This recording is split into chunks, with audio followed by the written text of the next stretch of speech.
Assalamualaikum warahmatullahi wabarakatuh. Nama Dwi Syarani Asmin, NIM 90200118120, kelas manajemen C. Kesempatan kali ini saya akan menjawab pertanyaan mengenai sistem informasi manajemen. Jelaskan definisi sistem informasi menurut James O'Brien dan George Marcus. Sistem informasi merupakan kombinasi terorganisasi apapun yang berasal dari manusia, perangkat keras, perangkat lunak, jaringan komunikasi, sumber data, dan juga kebijakan serta prosedur yang terorganisasi yang akan menyimpan, mengambil, mengubah, dan memisahkan informasi dalam sebuah organisasi tersebut. 2. Jelaskan peranan sistem informasi manajemen. Sistem informasi manajemen merupakan serangkaian subsistem informasi yang menyeluruh dan terkoordinasi yang secara rasional mampu mentransformasikan data sehingga menjadi informasi dengan berbagai cara guna meningkatkan produktivitas yang sesuai dengan gaya dan sifat manajer. Ketiga, sebutkan dan jelaskan siapa saja pengguna sistem informasi manajemen. Pengguna sistem informasi manajemen adalah orang yang menggunakan atau memanfaatkan sistem informasi manajemen.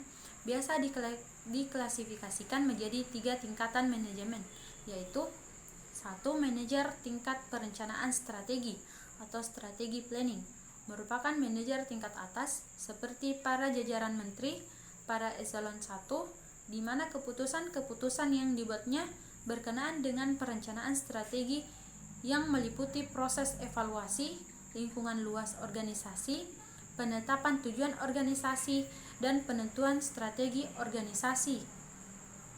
Kedua, manajer tingkat pengendalian manajemen atau manajemen kontrol, yang dikenal juga dengan istilah manajer tingkat menengah, mempunyai tanggung jawab untuk menjabarkan rencana strategi yang sudah ditetapkan ke dalam pelaksanaannya dan meyakinkan bahwa tujuan organisasi akan tercapai termasuk dalam kelompok. Misalnya adalah pejabat eselon 2, kepala kantor wilayah, kepala dinas, dan eselon 3, kepala bagian dan bidang. Manajer tingkat pengendalian operasi atau operational control merupakan manajer tingkat bawah, misalnya eselon 4 dan 5, bertanggung jawab melaksanakan rencana yang sudah ditetapkan oleh manajer tingkat menengah yang terwujud dalam operasi atau kegiatan organisasi. Penggolongan manajer menurut tingkatnya mempunyai pengaruh signifikan dalam mendesain sistem informasi yang berkaitan dengan sumber informasi, cara penyajian, dan jenis keputusannya. Manajer tingkat perencanaan strategi akan lebih banyak menerima informasi yang berasal dari lingkungan luar organisasi daripada informasi dalam organisasi tersebut.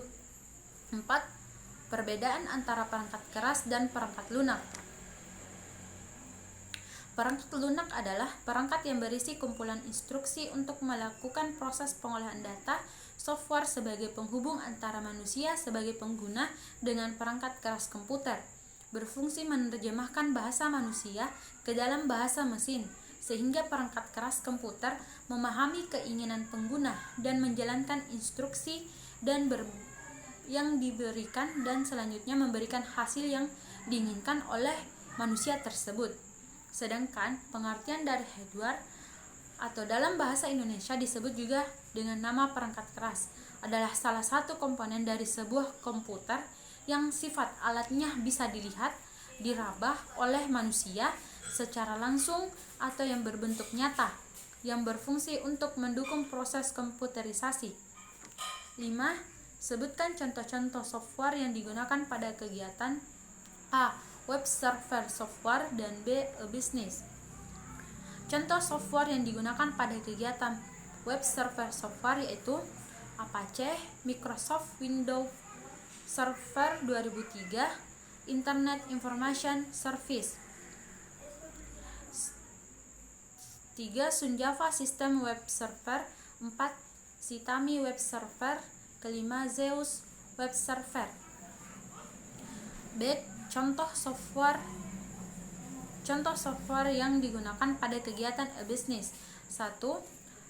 B2 C. Bisnis ke konsumen.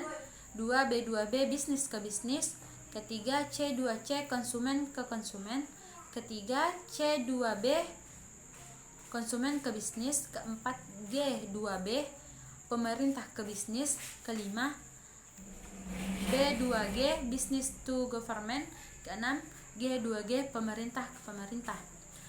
Itulah sekian dari hasil jawaban saya. Kurang lebihnya mohon dimaafkan. Wabillahi taufiq wal hidayah. Wassalamualaikum warahmatullahi wabarakatuh.